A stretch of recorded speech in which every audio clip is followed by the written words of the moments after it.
la lesión meniscal en asa de balde o en asa de cubo, algunos países pues hablan cubo, ¿no? Consiste en rotura de, bueno, acá vamos a tener que regresar a nuestra imagen. Acá tenemos unas imágenes, acá está. Acá nos habla de roturas meniscotípicas. Estas son longitudinales, ¿no? A la longitud del menisco. Y acá tenemos longitudinales también, pero si ustedes se dan cuenta, esto funciona como un asa, ¿no? Por eso acá mencionan el asa de cubo con desplazamiento de fragmento. Y esta de acá también es una ruptura longitudinal, ¿no? Como está ahí. Y también sería pues una asa, digamos, un asa de cubo, de balde, ¿no? Entonces estas lesiones cuando está abierto, o sea acá está cerrado, pero cuando se abre funciona ya como un asa de balde, ¿no? Ustedes han visto los baldes, ¿no? Que tienen su asa, igualito es esto, ¿no? Entonces es como un asa, por eso se le llama asa de balde. Y estas rupturas de acá, esta sería una radial, como está ahí, y estas son en forma de lengüetas, ¿no? Lengüeta, ¿no? Ruptura en cuerno, en este caso, como mencioné acá, cuerno anterior, posterior. Ahora, ¿qué se hace en este tipo de lesiones? Cuando nosotros tenemos este tipo de lesiones, cualquiera de ellas, lo que se hace es sutura meniscal en algunos casos, y en algunos casos meniscectomías parciales o subtotales. Aquí, ¿qué haríamos? Está en la zona blanca. Pocas posibilidades de recuperación. Lo coseríamos, pocas posibilidades, solamente lo remodelo. Una meniscectomía parcial. Si tengo esto de acá, esta lengüeta grande, con todo este fragmento que seguramente está yendo ya a la necrosis, ¿qué tengo que hacer? Una meniscectomía subtotal prácticamente, ¿no? Porque prácticamente estoy en la inserción del menisco, ¿no? Igual acá, ¿no? En las lengüetas. Y en estas asas de balde, cuando son muy distales, ¿no? Como está acá, muy en la zona avascular, también se hace una remodelación, se saca acá y se remodela los bordes. Pero cuando está acá en esta zona, si yo le saco el menisco, voy a quedarme sin menisco. Entonces ahí depende, ¿no? Ahí depende. Se puede suturar, pero depende también del lugar donde esté el paciente, ¿no? Artroscópica. Antes era abierta, ¿no? Antes abrían la rodilla y limpiaban el menisco, ¿no? Ahora ya no. Entonces la lesión en asa de balde consiste en una rotura vertical o longitudinal. Longitudinal, ¿no? ¿Está bien?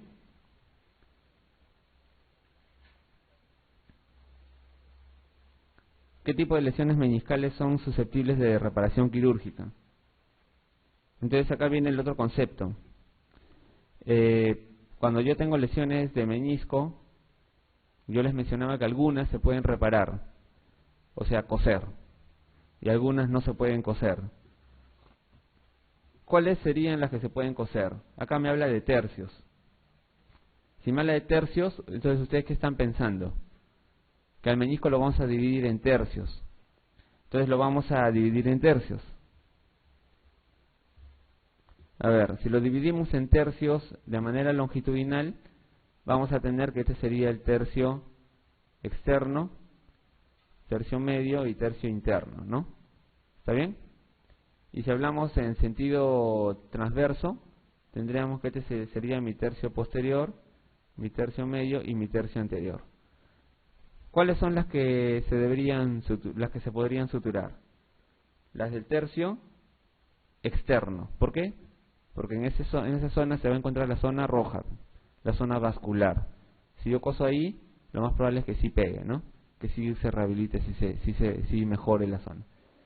Y si me voy al tercio interno, no, es una zona prácticamente avascular. Al tercio medio, igual, corre ese riesgo. Y el tercio anterior o tercio posterior se refiere a toda la zona, entonces no me está especificando si es la parte vascular o la parte avascular, ¿no? Acá tenemos unos signos meniscales, de manera solamente de información.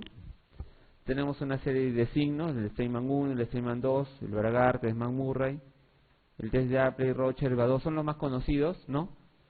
Y acá tenemos todos, ¿no? El signo Rocher clásico, ¿no? Que ustedes hacen cuando viene un paciente, ¿no? Bastante conocido, que hacen una hiperextensión pasiva rápida de la rodilla, a ver, flexionan y estiran rápidamente y el paciente salta de dolor, ¿no? Es un signo clásico meniscal, ¿no? El signo de Badeau, que es en cuclillas, ¿no? Se le pone pues al paciente, arrodíllate, se le hace cuclillas, pon tu pie hacia adentro, hacia afuera, y vemos los meñiscos. ¿Dónde te duele? Al medio, afuera, de la rodilla izquierda, rodilla derecha. En cuclillas se lo hace varias veces como ejercicio, ¿no? Como si estaría haciendo ¿cómo se llama eso? Lagartijas, ¿no? ¿No? ¿Cómo se llama ranas, ¿no? Ranas, ahí está. Ranas. Ya. Y los signos de Steinman, ¿no? Todas son en hiperextensión, ¿no? En hiperextensión. Se hace simplemente rotaciones con aplastamiento, en este caso del pie hacia la rodilla, y el Steinman 3, rotaciones, aplastamiento, y encima toco la zona de la línea articular, ¿no? Correspondiente a los meniscos. El signo más Murray, rotaciones, ¿no? Hiperflexión, más rotación interna y externa, y estoy palpando el menisco, buscando si le duele o no le duele, el más Murray. Y el signo de salto de Apley, que es el paciente colocado tumbado sobre la cama con decúbito ventral, la rodilla en flexión de 90 grados, y yo voy a agarrar la zona del pie y lo voy a aplastar contra la camilla, ¿no? Y voy a presionar la zona también de la rodilla y voy a ver si es que el paciente salta de dolor, como dice ahí, ¿no? Se dice que pues llega hasta un 70-90% de aciertos, ¿no? De aciertos clínicos cuando pues tenemos un buen examen, ¿no? Muy bien. ¿Qué tipo de cirugía meniscal es la más empleada en la actualidad? De todas la cirugía que hemos visto, ¿no? Por vía artroscópica, ¿no? La meniscectomía parcial, la meniscectomía subtotal, total o reparación meniscal, la meniscectomía, en este caso parcial artroscópica, como está acá, esa es la más extendida. ¿Por qué? Porque las lesiones parciales son las más comunes, ¿no? Aquellas que se encuentran en el borde libre del menisco. Entonces lo que se hace básicamente son remodelaciones, y el otro nombre de remodelación es meniscectomía parcial, ¿no? Es el otro nombre de decir remodelación. Entonces remodelación meniscal es igual a meniscectomía parcial. ¿Listo? ¿Por qué? Porque son las lesiones más frecuentes. Entonces, si es la más frecuente, la cirugía esta va a ser la más frecuente. Muy bien. Las lesiones degenerativas con quistes, ¿en qué menisco predominan? Cuando yo tengo lesiones degenerativas, ¿de qué me están hablando? ¿De un paciente joven, de mediana edad, o anciano, o ya muy mayor? ¿Qué me dicen? Mayor. Degenerativo, pues, ¿no? ¿Quién tiene lesión degenerativa? Los ancianos generalmente, ¿no? Personas que han trajinado mucho también, ¿no? Un futbolista, por ejemplo, a los 45 años, ¿no? Un maratonista también, a los 45 años. Y una persona que hace deporte muy continuo, también, digamos, a los 50, 55 años. Y una persona, digamos, típica, a partir de los 60, 70, ¿no? Entonces, lesiones degenerativas con quistes. ¿Qué cosa es un quiste? Meniscal, ¿no? Eso me preguntan. Un quiste meniscal no es otra cosa que una lesión, ¿no? En este caso, de desprendimiento meniscal con remodelación por lesión meniscal crónica. Entonces, si yo veo, por ejemplo, un paciente de 60, 65 años con una rodilla totalmente artrósica, con los huesos fémur y tibia en la zona articular y el cartílago articular totalmente destruido, con prominencias, con puntas, totalmente deformes, y sus meniscos están ahí sufriendo el impacto, ¿no?, es como si pasaran una chancadora con puntas encima de un piso plano, ¿no? Lo va a destrozar. Imagínense que eso esté pasando todos los días ahí, y el abuelito se le ocurre caminar muchas cuadras y sigue lesionando el meñisco, rompe su cruzado, etcétera, ¿no? Es como una moledora que tienen los abuelitos por la artrosis severa a veces que tienen, ¿no? Y provoca dolor crónico, etcétera. Entonces este meñisco va a sufrir y se va a degenerar también. ¿Y qué va a pasar con el meñisco? Se va a producir un quiste, ¿no? Y estos quistes predominan en el meñisco, pues que generalmente va a tener un poquito más de protección. ¿Por qué? Porque va a estar más móvil y va a sufrir impactos degenerativos a manera crónica leves, por lo tanto se va a dar en el meñisco externo, ¿no? En el meñisco externo. Y generalmente el meñisco interno lo que sufre básicamente son rupturas, ¿no? Rupturas meñiscales, etcétera. Recuerden que el abuelito o la abuelita que tiene pues una rodilla totalmente artrósica tiene pues una rodilla como si fuera una pista vieja, ¿no? Una pista vieja donde tienen que pasar los carros, ¿no? Más o menos así, imagínense, con baches, ¿no? Entonces acá tenemos un quiste parameniscal, acá está el meñisco y tenemos su quiste parameniscal, ¿no? ¿Está bien? Aquí está, una lágrima, ¿no? Miren, dependiente del meñisco, sí, pues, dependiente del meñisco, ¿no? Muy bien.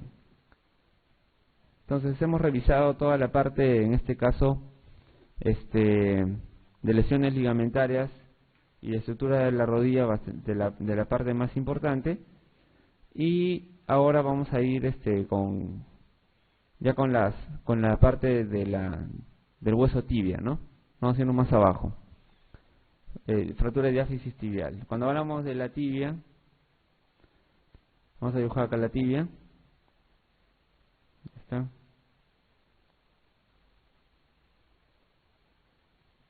¿Listo? Vamos a dibujar el peroné, su fiel acompañante.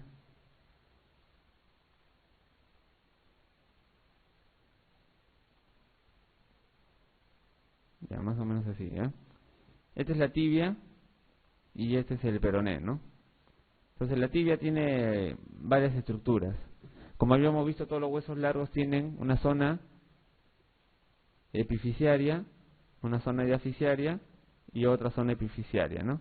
En el caso de la tibia tiene tres zonas bastante importantes, que son la epífisis proximal, ¿no? La epífisis distal, las dos articulares, y tiene también en este caso la diáfisis, ¿no? La diáfisis es la parte larga, ¿no? La parte larga, la parte sostén. Si ustedes se tocan su pierna, van a sentir que la tibia pues está debajo del pellejo, ¿no? Por lo tanto, pues la diáfisis tibial es una zona bastante complicada.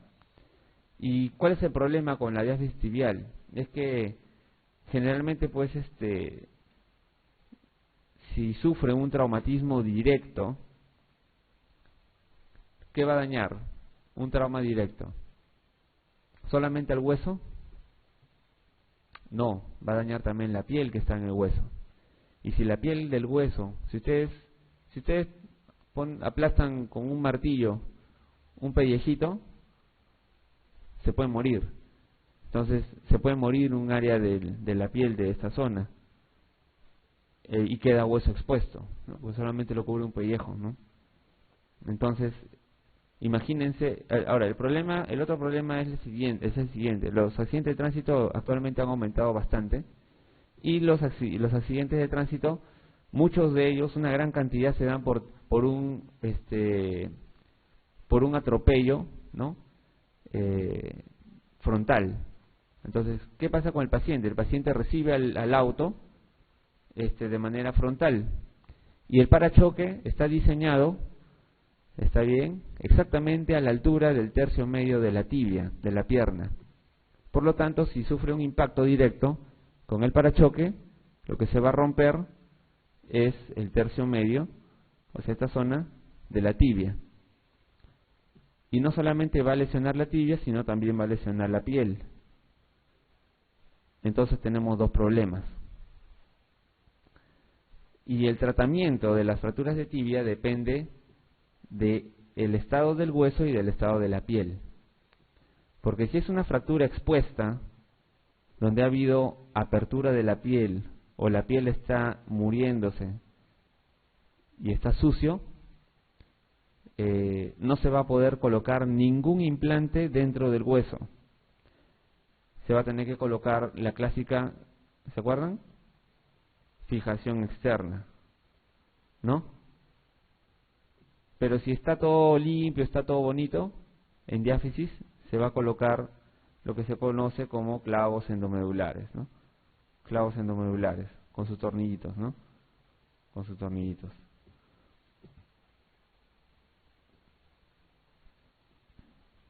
Segundo, cuando hablamos de tibia, tenemos que hablar también de una parte importante.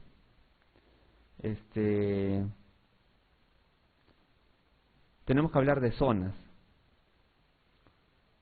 Algunas zonas de la tibia son la parte proximal, media y distal, como ya lo estaba adelantando con las estructuras que les decía, ¿no?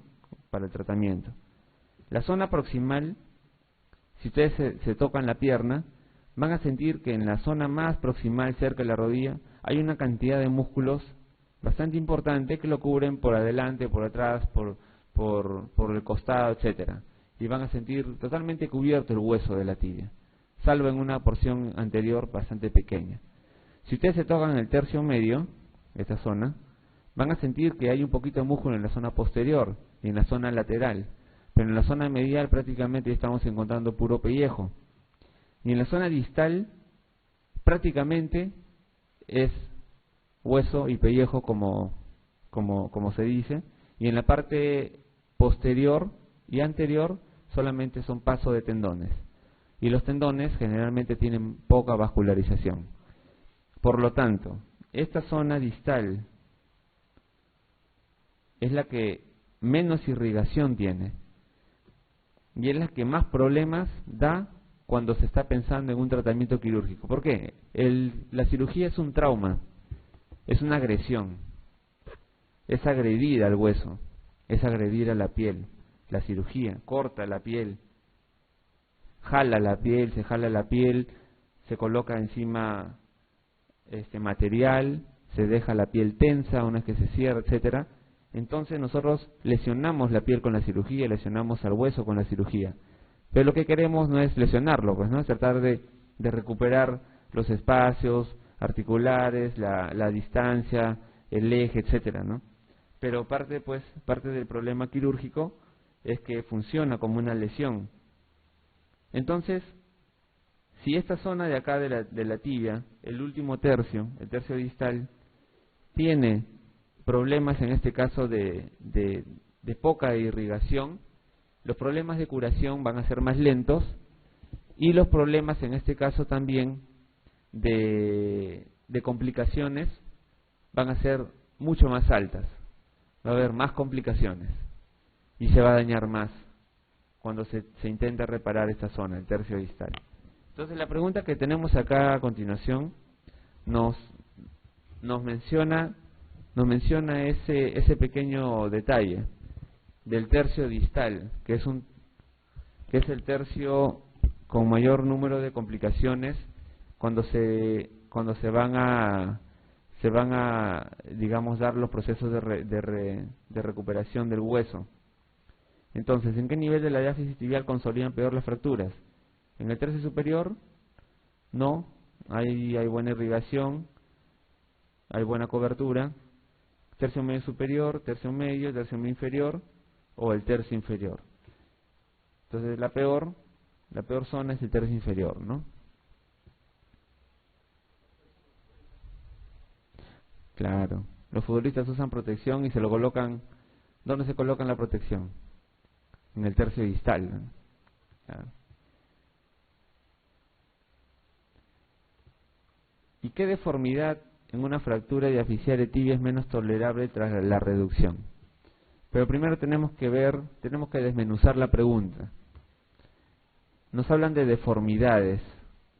¿Qué deformidades conocen cuando hablamos de consolidación de una fractura o de reducción? ¿Y qué cosa es reducción? ¿Qué es una fractura diaficiaria? Hay varios conceptos acá que primero hay que conocer antes de responder la pregunta, ¿no? Vamos acá con fractura diaficiaria de tibia. ¿Qué es una fractura diaficiaria de tibia? Es una fractura que se da en la diáfisis, ¿no? O sea, en la zona larga del hueso. Se rompió en esa zona, ¿no? Esa es una fractura diaficiaria de tibia. Listo, tenemos el concepto. Ahora, reducción. ¿Qué cosa es reducción? Cuando yo digo, a ver, voy a reducir esta fractura. Restablecer. ¿Qué hay que restablecer? Esa respuesta está buena. Restablecer. Ya yo les voy a ayudar. Hay que restablecer el eje, es decir, que esté alineado con la línea en este caso. Hay que buscar, si no se puede, al menos anatómicamente, al menos restablecer el eje mecánico, ¿no? Porque para que no se desplace y no tenga problemas después. El eje, ¿no? ¿Qué más? Longitud. ¿Y qué más? La reducción. ¿Se tiene que mover la reducción o no? Si estoy hablando de reducción. Claro, fijar. Pero, ¿qué hago cuando fijo? Venzo, ¿qué? Fuerzas, ¿no? Venzo fuerzas, ¿no? Especialmente las fuerzas de rotación, ¿no? Y ese es el concepto básico, ¿no? Pero también hay fuerzas de cizallamiento, ¿no? O sea, tengo que vencer esas fuerzas y mantener el eje longitud y vencer esas fuerzas que me van a desplazar después de la fractura. Eso es reducción. Entonces, una fractura en esa zona larga del hueso que lo puse como estaba, ¿listo? Para que quede así. ¿Qué deformidad? O sea, ¿siempre me va a quedar perfecto? No siempre. A veces va a quedar un poco hacia adentro. ¿Cómo se llama eso? Varo, un poco hacia afuera. Valgo, un poco hacia adelante. Antecurvatum, que dice acá, o un poco para atrás. Retrocurvatum. A veces lo puedo dejar perfecto, pero a veces va a quedar pequeñas desviaciones. Y a veces van a ser groseras, cuando hay pérdida ósea, por ejemplo, ¿no? O una fractura totalmente fragmentaria, conminuta, ¿no? ¿Perdón? No, eso lo vamos a ver después. Sí, acá básicamente estamos hablando de reducción. Entonces, tengo una fractura conminuta, etcétera, le pongo de repente un elemento de fijación y va a quedar un poquito angulado hacia un lado. Lo que me están preguntando acá es hacia dónde, digamos, esa reducción, digamos, con una pequeña deformidad, se va a tolerar y cuál no se va a tolerar. En este caso me dice la menos tolerable. O sea, ¿cuál es la peor? Entonces, esto sí es, digamos, memoria, ¿no? Es el varo. ¿Y por qué? O sea, el pie, en todo caso, hacia adentro, ¿no? ¿Por qué sería? Si yo dejo la tibia en mucho varo, entonces, si una persona tiene un eje normal, digamos recto, derecho, se supone que el otro miembro inferior también es recto y derecho. Si yo lo dejo mucho en varo, va a ir en problemas con el otro miembro inferior porque se van a chocar. Se van a chocar y va a perder también el eje mecánico, va a perder, digamos, la alineación. Y va a tener un dolor crónico, va a tener dolores de espalda, va a aumentar la artrosis en la rodilla, en la cadera, etcétera. Entonces esto va con dos cosas, ¿no? Con el eje mecánico, que no lo debo descompensar, porque el varo descompensa el eje mecánico del miembro inferior. Y segundo, que va a tener incomodidad en el desplazamiento con el otro miembro inferior. Entonces, dos cosas. Ya.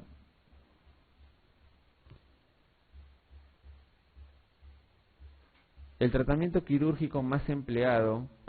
¿Y qué cosa es el eje mecánico? Yo les estoy hablando ya 2 o 3 veces del eje mecánico. El eje mecánico no es otra cosa que las líneas de fuerza que vienen desde la cabeza, ¿no? Siguen por el lado de la columna, se distribuyen por la pelvis hacia ambos lados, siguen por las articulaciones de la cadera, siguen al fémur, la rodilla, la tibia, hasta el pie. Es el eje mecánico. Ese es el eje de línea de fuerzas, ¿no?, que va a estabilizar ambos miembros inferiores. Entonces yo les digo, ¿qué pasa? Cuando yo lo mando al valgo, aumento el eje de sustentación y no pierdo el eje mecánico. En cambio, cuando yo mando al varo, pierdo el eje mecánico porque va a tener que compensar la zona proximal y el miembro contralateral esa fuerza, y voy a perder estabilidad. El varo en miembro inferior me quita el eje mecánico, pierdo el eje mecánico.